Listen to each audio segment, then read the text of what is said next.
Let's not panic just yet about Najee Harris's fifth-year option, and the Pittsburgh Steelers declined Justin Fields' fifth-year option also. What about Pittsburgh's top draft pick getting kind of overlooked because of an injury that happened a long time ago? Welcome back to Mike Drop Sports, everybody. I'm Jason here on a Friday. Welcome back again. Sorry for not doing our live show last night, but things are busy. But hey, we're back again here with our daily upload, and then we will be back tonight with our live show 1000% positive at 6:30 p.m. Eastern Standard Time. Let's dive into all the Steeler news that's kicking off and happening right now for your Pittsburgh Steelers. And the big one, the declining of the fifth-year options for Najee Harris and Justin Fields. Justin Fields, we kind of expected that. That kind of was something that was pretty resounding. Hey, no, we're not picking that up. 26 million, almost 27 million to be honest. And Justin Fields hasn't got to do anything or prove anything for the Steelers to warrant that type of payment. All right, now you see the Pittsburgh Steelers sitting with one Najee Fields as the guy that chances are, hey, we'll probably pick up that fifth-year option because he's only going to make about $7 million. Najee, yes, pretty damn good player. Running back isn't the easiest thing in the world to fill. No, it isn't. I mean, but can you fill it a little easier than some? Absolutely. But it's not the easiest position in the world to fill. The Steelers have ran through many running backs here over the years. They do feel some confidence with Jaylen Warren, a guy that can hit a home run from anywhere, a guy that really has a unique skill set in the way he really just runs the ball with force, excitement, and he really just has some real legs on him, man. He just flies all around, low to the ground, just moving, man. Like a little wrecking ball is what I like to always call him. But man, what a monster. But however, I think you still need to have that thunder and lightning type backfield. And I think Najee Harris does need to be signed. And I'm not sure if, the fifth-year option was the right thing. As you've heard me talk, I don't think he's worth the $7 million per season. But I still think there is time that the Pittsburgh Steelers figure something out.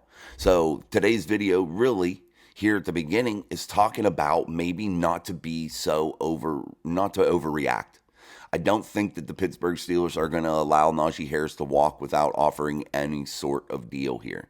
I don't think that that's going to be the case. I think that they will offer Najee Harris something, and I think it'll be something more long-term. I don't think they wanted him on that fifth-year option because $7 million a year is a lot of money, first of all, and I think they want to work something out more long term.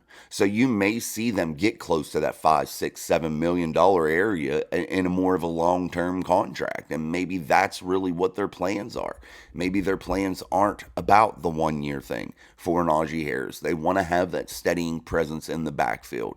If you can get Najee Harris around a $7 million mark and still maybe even secure Jaylen Warren at 3, that's a backfield for $10 million that could be elite behind a really good, cheap offensive line. So there you go. I mean, maybe that is the Steelers' plan. So let's not overreact here, guys, because I think Omar Khan has a plan in place here that can be beneficial for the long term. I definitely do. And I've seen a lot of tweets, a lot of people all of a sudden, which is kind of crazy to me, writing off Omar Khan. Maybe he isn't the GM that we all thought he was going to be, or that he is. Maybe he hasn't done the job that we've all thought he's done so far. There's still so many holes on this roster, and then he doesn't pick up Najee Harris's fifth-year option. I want to emphasize this. Allow the plan to take place. Allow things to build. Allow this plan to get going here. Until you see the full picture, you're not going to be able to really tell what the hell's going on here. And guessing whether Omar is the greatest or Omar's not, every little tiny move he makes is not making the situation change. It's not making things any better. Allow this to just unfold and see what Omar is cooking, man. Allow this to all happen and really give him this year. See what kind of a product he puts on this field and really then try to think, hey, does Omar deserve that title of the con artist? Is he the best GM right now in the league? Let's see. Give him a chance.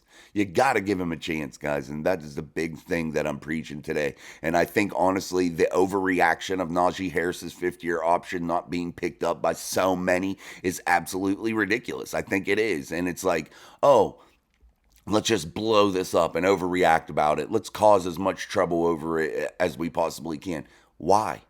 There's still time. There's still things that can be done. There is still options on the table to get Najee Harris in the building. Yes, the Steelers can exercise those. They didn't have to just say, oh, 50-year option. That's it, man. That's it. No, the Pittsburgh Steelers can sign him now and figure out a more long-term deal with him. And it's just now a matter of time. So, guys, again, you look at Najee Harris's fifth-year option. Are you disappointed about that? Are you like train wrecked that they didn't do it? I don't think you should be. I think the Pittsburgh Steelers can still figure something out here. I still think that they can make something happen with Najee. I'm just sitting here reading some articles also this morning here, right as I'm doing the daily upload, and I'm really looking at Najee Harris's numbers. I'm looking at, what it means for Najee Harris to not have that fifth-year option signed, going through the options here of what they have with Najee Harris. And I really truly believe, guys, that they didn't want to do the 1 year thing. I just don't think that was what they wanted to do. I don't even think Najee wants to do the 1 year thing, guys. I really, really don't. But hey, the Steelers here, the fact that they can still sign him to an extension, a new deal is on the table, and we have to look at that and quit overreacting because this thing can still get done. So that's the Najee Harris thing. Yes, it was big news. They didn't pick it up. They didn't pick Justin Fields up either. So hey, it is what it is. Allow Omar to work here. Yes, there still remains holes on this roster, but hey, you got to do what you got to do, and you got to trust the process, and you got to allow this thing to just take shape and build, because that's the only way that we're ever going to truly see what this is all about after we see it for a couple years and see what the fingerprint of Omar Khan is on this football team. Now, I wanted to bring up something about why Troy Fautanu maybe fell in the NFL draft. Many are saying that, hey, he had a knee injury, and I find this really funny. If team doctors are clearing you and you're good to go, and this injury happened in 2021 or 2019, I believe, in that ballpark, that time frame, it hasn't been since he played high school football. Since he played high school football that he felt like a little discomfort in that knee. He went to college. It caused him a little bit of discomfort. They fixed it up, and he hasn't missed a game, a practice, or anything since then. That's years ago. Years ago, guys. I'm sorry. I think some of these medicals and some of these things are just a little bit over the top and ridiculous. And a guy of Troy Fautanu's stature falling that far because of an injury that happened in high school kind of is pathetic to me. I think so. I think it's an overreaction again. So here we are. We're sitting on an overreaction Friday. Troy Fautanu, dropping in the draft. An overreaction by many teams because I feel like he's one of the best offensive linemen, period, in this draft, or was in that draft. And the Steelers were lucky and fortunate enough to get him. Then I think there's a monster overreaction of Najee Harris's fifth-year option not being picked up. So there's two. And then you look at another one here, too. I wanted to bring this up, which is funny. Jaylen Warren saying, hey, yeah, man, they may have looked at things like Justin Fields returning kicks and punts. If they do, they do. It is. If they do, they do. You want the best guy out there, the best athlete out there. If that happens to be him at that time, let him get out there. Utilize your people, man. You're paying them for a reason. Who cares? Let it go, man. Jaylen Warren giving you a little bit of tidbits of information out there. And it's pretty cool, pretty exciting. But I wouldn't overreact about that either. He's an athlete, man. He's a real, true, wonderful athlete. He's had issues at the quarterback spot, but we'll see if he's able to learn and grow from there. We'll see what the Steelers' long-term plans are with him. They declined that fifth-year option, no surprise, but do they pick it up in another way? Do they extend him in another way? Does he evolve into a different position? We don't know. But again, guys, it's an overreaction Friday here. Let's allow this to all grow and build and allow Omar Khan to work here and not overreact about things that are frankly not really that big a deal. because there's always ways out and different ways that Omar Khan can move here, and there's different things that he can do in order to construct this roster in a big way. And I just think that sometimes we overreact as fans. I overreact as a podcast host. Definitely. It just continues to just go on and on and on and on. Yeah. So, excuse me. Again, we're in a little bit of a different atmosphere here. But hey, we'll be back again. We're getting the content pumping back out. We'll be back again tonight at 6:30 p.m. Eastern Standard Time. We'll talk more about this overreaction Friday. We'll talk more about the Najee Harris fifth-year option. We'll talk about the Justin Fields situation. Does he return kicks?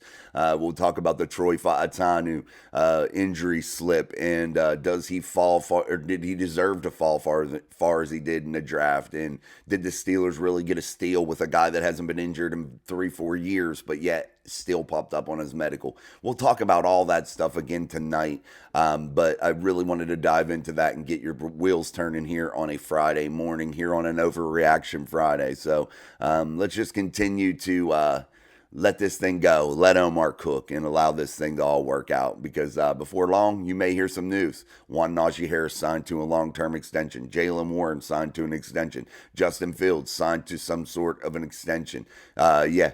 So, hey, let's not get over ourselves here and let this thing get too messy. You hear some of these takes, and they're bad ones. Just let this thing go. Let this thing build, and we'll see how it all unfolds here in 2024. And let's see what the Pittsburgh Steelers can do. Let's see if they can start trying to bring back a 7th Lombardi trophy to the city of Pittsburgh. All right, guys, until tonight at 6:30 p.m. Eastern Standard Time, I'm Jason. This is Mike Drop Sports. Peace.